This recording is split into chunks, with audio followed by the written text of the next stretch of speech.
Terima kasih pemirsa, Anda masih bersama kami dalam Kominfo Newsroom. Pemirsa, juru bicara pemerintah untuk penanganan COVID-19, Profesor Wiku Adhisa Smito dalam konferensi pers menjelaskan kondisi pandemi COVID-19 di Indonesia saat ini terkendali baik. Kasus infeksi harian secara nasional di bawah rata-rata angka infeksi dunia dan begitu pun dengan angka kesembuhan. Walaupun begitu, Profesor Wiku mengimbau agar masyarakat tetap menjalankan protokol kesehatan dan gaya hidup sehat.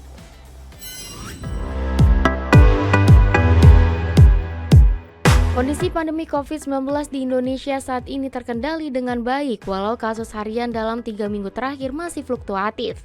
Kasus infeksi harian secara nasional angkanya di bawah rata-rata angka infeksi dunia dengan 1:60 kasus per 1.000 penduduk yang terus menurun. Penurunan angka infeksi diikuti dengan angka kesembuhan tinggi yang mencapai 97,36%.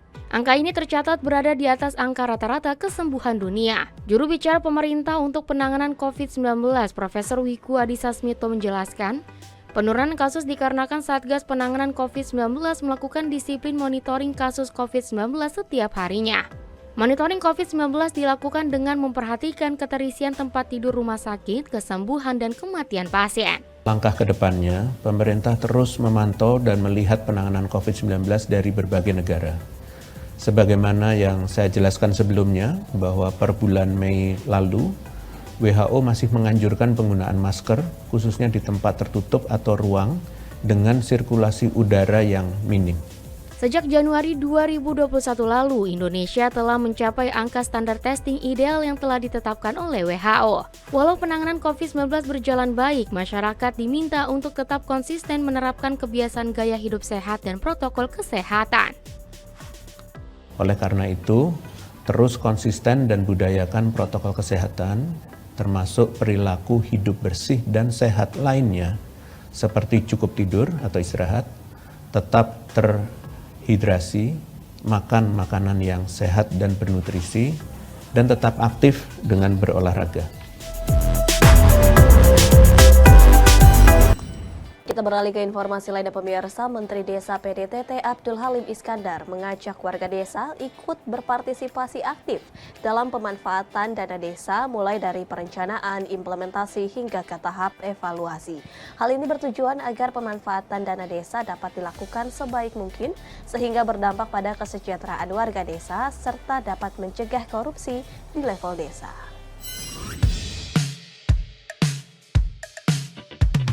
Menteri Desa, Pembangunan Daerah Tertinggal dan Transmigrasi Abdul Halim Iskandar mengajak warga desa untuk berpartisipasi aktif dalam pemanfaatan dana desa mulai dari perencanaan, implementasi hingga ke tahapan evaluasi.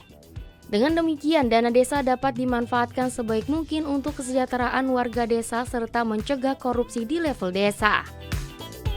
Menteri Desa PDTT Gus Halim menyatakan bahwa pemerintah telah menggelontorkan dana desa sebesar 400,1 triliun rupiah sejak tahun 2015 hingga 2021. Sementara tahun 2022 dana desa digulirkan sebanyak 68 triliun rupiah. Meningkatnya jumlah dana desa dari tahun ke tahun harus dimanfaatkan sebaik mungkin untuk kepentingan desa. Di samping itu, penggunaan dana desa untuk pembangunan desa juga harus berdasarkan roadmap yang jelas. Data desa berbasis SDGs desa adalah panduan efektif dalam memanfaatkan dana desa agar pembangunan yang direncanakan sesuai kebutuhan. Selain konsepsi tentang bagaimana kita mewujudkan desa tanpa kemiskinan, kita juga berharap dan terus berupaya hari ini sampai ke depan, agar perdebatan untuk perencanaan pembangunan di desa itu tidak didasarkan pada keinginan elit. Sebagaimana arahan Pak Presiden yang selalu mengatakan dana desa harus dirasakan oleh seluruh warga desa, utamanya warga menengah ke bawah. Itulah makanya Pak Ketua KPK kita juga terus melakukan upaya agar desa-desa mampu melakukan upaya pendataan atas wilayahnya dengan secara detail. Dengan demikian, perdebatan di dalam penyusunan rencana kerja pembangunan desa tidak didasarkan pada keinginan, tapi didasarkan pada masalah. Masalah diwujudkan dengan data.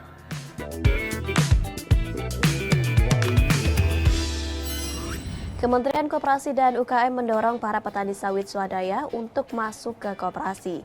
Selaku Asisten Deputi Pengembangan dan Pembaruan Perkoperasian, Kementerian Koperasi dan UKM Bagus Rahman mengatakan, tujuan tersebut agar para petani dapat keuntungan secara langsung dari penjualan hasil sumber daya alam.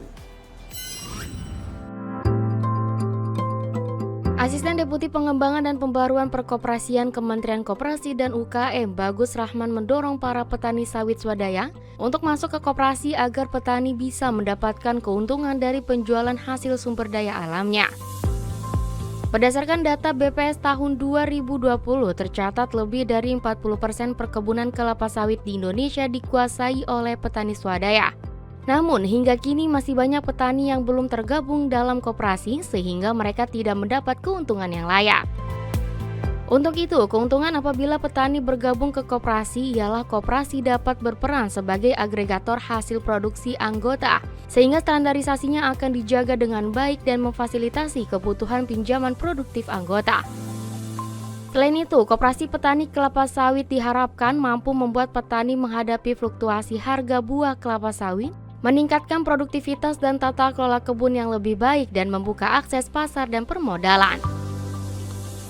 Memang ada 454 ya, memang kurang dari 1% koperasi, sehingga sebetulnya masih banyak petani-petani yang belum terkonsolidasi dalam wadah koperasi.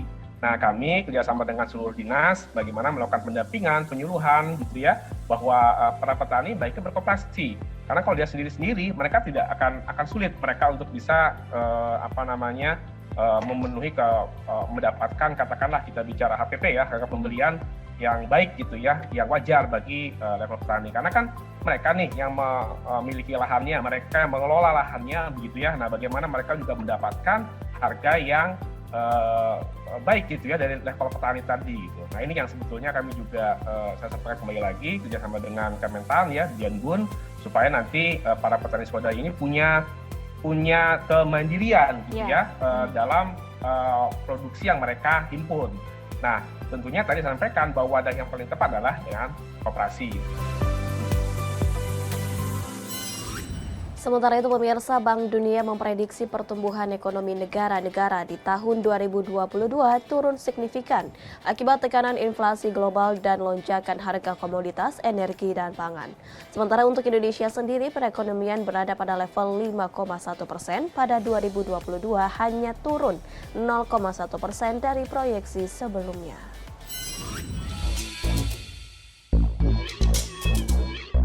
Di tengah gejolak perekonomian dunia, Bank Dunia menilai Indonesia mampu mengendalikan keuangan dibanding negara lain, serta perekonomian Indonesia paling kuat di tengah pandemi global. Kali ini Bank Dunia memberikan peringatan akan terjadinya resesi ekonomi atau kemunduran roda ekonomi dunia, kecuali untuk Indonesia. Presiden Bank Dunia David Malpass mengatakan, resesi ekonomi kali ini disebabkan oleh inflasi yang melonjak tajam di berbagai negara. Dalam laporan Global Economic Prospect June 2022, Bank Dunia menyampaikan tekanan inflasi yang tinggi di berbagai negara tidak sejalan dengan pertumbuhan ekonomi. Penurunan pertumbuhan ekonomi terlihat dari banyaknya pemangkasan yang terjadi di banyak negara. Eropa sebagai epicentrum konflik geopolitik mengalami revisi dari 4,2% menjadi 2,5%. Sedangkan Amerika Serikat dan China mengalami proyeksi pertumbuhan 1,2% dan 0,8%. Dan diprediksi perekonomian Indonesia berada pada level 5,1% dan pada 2022 hanya akan turun 0,1% dari proyeksi sebelumnya. Alasan RI lepas dari resesi ekonomi versi Bank Dunia adalah Bank Dunia memprediksi ekonomi Indonesia akan tetap tumbuh 5,3% pada 2024. Lonjakan harga komoditas memberikan dampak positif terhadap pertumbuhan ekonomi Indonesia karena RI banyak mengekspor komoditas ke berbagai negara, salah satunya adalah komoditas biji nikel. Pemirsa, usai jeda akan hadir informasi pusaran PHK usaha rintisan sesaat lagi.